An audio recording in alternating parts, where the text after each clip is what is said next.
Bonjour à tous, bienvenue dans Parlons d'Europe, l'émission de la Maison de l'Europe de Tours, Centre Val-de-Loire, qui est un centre d'information Europe Direct.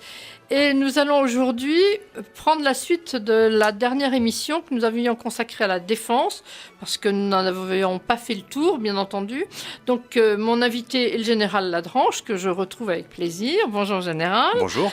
Alors, vous étiez représentant militaire de la France auprès de la représentation française à l'Union européenne, donc au cœur de la défense européenne. Et pour ceux qui auraient oublié, la semaine dernière, nous avons resitué un petit peu l'histoire de la défense européenne dans le long terme, depuis la Seconde Guerre mondiale, et vu que finalement aujourd'hui, une des grandes questions qui se sortait de cette histoire, bien c'est peut-être le problème OTAN-UE, qui défend l'Europe, l'OTAN, l'UE, comment ça se passe. Alors, c'est une question qui n'est pas du tout anecdotique parce qu'aujourd'hui, on va voir un peu les enjeux. La défense européenne, à quels enjeux est-elle confrontée? On a vu, elle est née au moment de la guerre froide. Maintenant, les enjeux sont assez différents depuis 1989. Donc, est-ce que vous pouvez nous rappeler quelle est la nouvelle donne, en fait? Quels sont les nouveaux enjeux de la défense? Alors d'abord, la défense européenne, elle est depuis 2 ans un sujet qui est en pointe des débats au sein même de l'Union. En particulier parce que la haute représentante actuelle pour la politique étrangère de l'Union européenne, qui est également vice-présidente de la Commission, Madame Federica Mogherini, a lancé en 2016 la rédaction d'une nouvelle stratégie globale de l'Union européenne, qui en avait bien besoin, puisque la dernière datait de 2003, oui. Donc dans un contexte assez différent, avec des enjeux différents, un peu remise à jour sous présidence française en 2008, mais enfin il y avait quand même un grand besoin de redéfinir cette stratégie, de redéfinir des enjeux, des objectifs, des priorités pour l'Europe de la défense, et c'est ce qu'elle a fait. Et donc, on est parti là sur la déclinaison de cette stratégie globale en matière de défense et de sécurité, sur fond d'enjeux nouveaux, comme vous l'avez dit. Et moi, j'en vois 4 principaux à l'heure actuelle. Le premier, c'est le terrorisme. Oui, bien sûr. Le deuxième, et on est au cœur de l'actualité, c'est le phénomène migratoire, ou les phénomènes migratoires. Le troisième, c'est la Russie. Le retour de la Russie sur la scène internationale et puis la perception de menaces qui en découle. Et puis le quatrième, c'est aussi les États-Unis, avec une posture de l'administration actuelle américaine qui est quand même très isolationniste et qui fait peser un doute sur la capacité des États-Unis, ou leur volonté plutôt, à s'engager un jour dans la défense du territoire européen, s'il y en avait besoin, en particulier dans le cadre de l'OTAN. Oui. L'intérêt des États-Unis se tourne vers d'autres lieux, vers le Pacifique notamment. Vers le Pacifique, vers l'Asie. Ça, c'est déjà commencé avec le président Obama. Oui. Et puis on voit bien l'intérêt du président Trump actuel. L'actualité nous y porte pour les questions de sécurité en Asie. Oui, donc c'est un petit peu difficile, un peu compliqué pour nous. Alors, terrorisme et migration, ce sont des réalités nouvelles depuis quelque temps. Et est-ce que, on a tous en mémoire l'affaire de l'Aquarius qui a défrayé un peu la chronique il y a quelques jours. Il n'y a pas de politique européenne là-dessus. Et donc, comment faire une politique de défense avec ça? Eh bien, c'est toute la question, et c'était même une question récurrente en matière de défense européenne. C'est comment fédérer une appréciation commune des risques et des menaces qui pèsent sur l'Union européenne, et à partir de là, comment élaborer une stratégie qui soit réellement commune à l'ensemble des États membres. On voit bien qu'il y a des divergences d'appréciation, des divergences de perception des menaces. Quand vous parlez aux Polonais et aux Baltes des risques qui pèsent sur leur pays en matière de sécurité, ils vous tournent immédiatement vers la Russie. Vers la Russie, oui. Et de façon extrêmement pressante. Quand vous interrogez des États du sud de l'Europe, en particulier l'Italie, la Grèce, Malte, vous avez évidemment le phénomène migratoire qui vient au premier rang des préoccupations. Donc on a beaucoup de mal quand même à réconcilier tout ça, parce que au bout du compte, il y a quand même de véritables fractures en matière d'appréciation de situations stratégiques et des risques pesant et menaces pesant sur l'Union européenne. Et on n'a pas encore vraiment compris que finalement, ces menaces, elles pouvaient intéresser toute l'Union, parce que c'est ça, en fait, la vraie problématique. C'est ça. Si les États du Sud se trouvent envahis, ça aura des conséquences sur le Nord, et si les Russes récupèrent les pays baltes, ce qui est quand même un de leurs objectifs a priori depuis Lénine, c'est toute l'Europe qui va en subir les conséquences. Exactement, mais il n'en reste pas moins qu'il est très difficile de faire partager à chacun ces menaces. C'est très difficile pour les Polonais et les Baltes de faire partager leur perception un peu extrême de la menace russe, mais on les comprend. Et c'est très difficile pour eux de leur faire comprendre que la lutte contre les phénomènes migratoires, il commence largement au sud de l'Europe.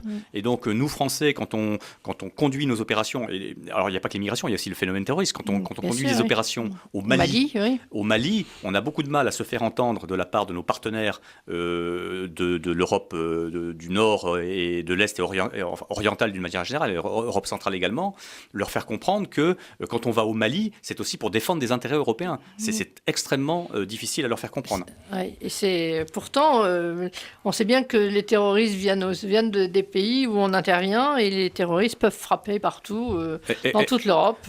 Exactement. Et c'est d'ailleurs la caractéristique de ces 4 nouveaux enjeux dont j'ai parlé, terrorisme, migration, Russie, États-Unis. C'est que ce sont des enjeux qui réellement sont à la portée de l'Europe, parce qu'elle a tous les moyens, pas seulement sécuritaires, pas seulement militaires, d'aller s'attaquer à ces difficultés.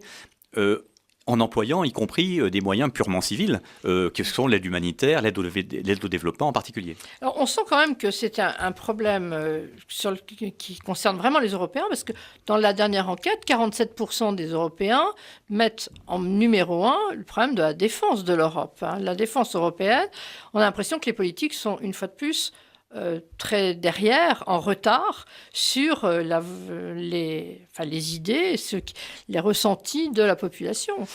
Donc ils ont toujours c'est toujours pareil.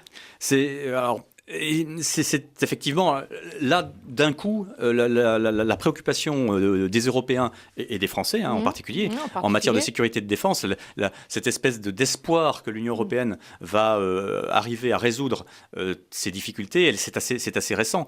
Et je parlais tout à l'heure de la stratégie globale de l'Union européenne. Évidemment, ce n'est pas uniquement ce document qui a permis un nouvel élan à la politique de sécurité et de défense commune. C'est le fait que les populations appellent l'Union européenne à faire quelque chose contre des problèmes qu'ils ressentent de façon très vive. Très vive, très criante même. Voilà, très criante, en particulier terrorisme et migration. Oui. Alors, pour terminer dans cette émission, il y a encore un pan qui est important, parce que parmi les Européens qui jouent un rôle essentiel dans le domaine de la défense européenne, bien, il y a les Anglais. Et les Anglais, c'est le Brexit. Et donc, ça va poser quand même des problèmes à la défense européenne. Qu'est-ce que vous en pensez ? Alors, c'est un problème c'est une question qui est plus compliquée qu'il n'y paraît, parce que finalement, beaucoup d'Européens convaincus se réjouissent du départ des Britanniques, alors pas forcément de l'Union européenne, mais en matière de défense plus particulièrement, parce que les Britanniques ont été, comme je le rappelais lors de notre première émission, souvent dans une position, sinon de blocage, du moins de freinage des initiatives. Oui. Donc on se dit, voilà, on va perdre ce troublemaker, pour le dire en anglais. C'est pas si simple que ça, parce que d'abord les Britanniques sont aussi des contributeurs importants au budget de l'Union européenne, au budget global, mais également au budget des opérations et des missions de l'Union européenne. C'est quand même un membre permanent du Conseil de sécurité de l'ONU, c'est une puissance nucléaire. Et puis, comme on le rappelait également lors de notre première émission, c'est une nation qui a, un peu comme la France, des forces armées qui sont extrêmement compétentes, professionnelles et qui sont engageables sur très court préavis dans les opérations. Donc on partage beaucoup de choses finalement avec les Britanniques sur la philosophie de l'emploi des forces. Donc, mine de rien, on parle beaucoup du moteur franco-allemand, mais en matière de défense, on s'est aussi beaucoup appuyé sur les Britanniques au fil de l'histoire. Et quand, avec les Allemands, on s'appuyait plutôt sur eux, sur le thème du soft power, des capacités, avec les Britanniques, on était beaucoup plus opérationnels.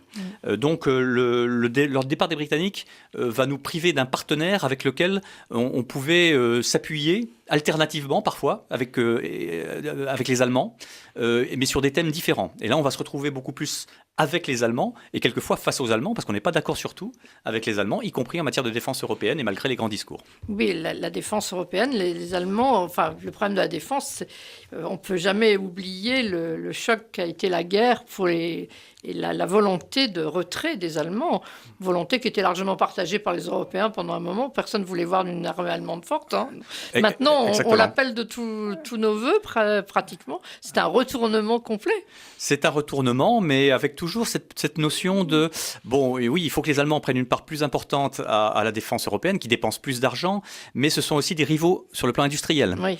Donc, attention malgré tout, en particulier sur les projets liés aux capacités, à ce que les Allemands ne prennent pas le lead sur trop de projets et qu'ils restent contrôlables et des partenaires avec lesquels on puisse travailler en très bonne entente. Oui, on est encore dans une Europe des nations au sens strict du terme et ça, c'est compliqué pour faire avancer la défense, notamment, qui ne peut plus s'arrêter, qui ne s'arrête pas comme le nuage de Tchernobyl, ça ne s'arrête pas à nos frontières. Hein. Tout à fait, exactement.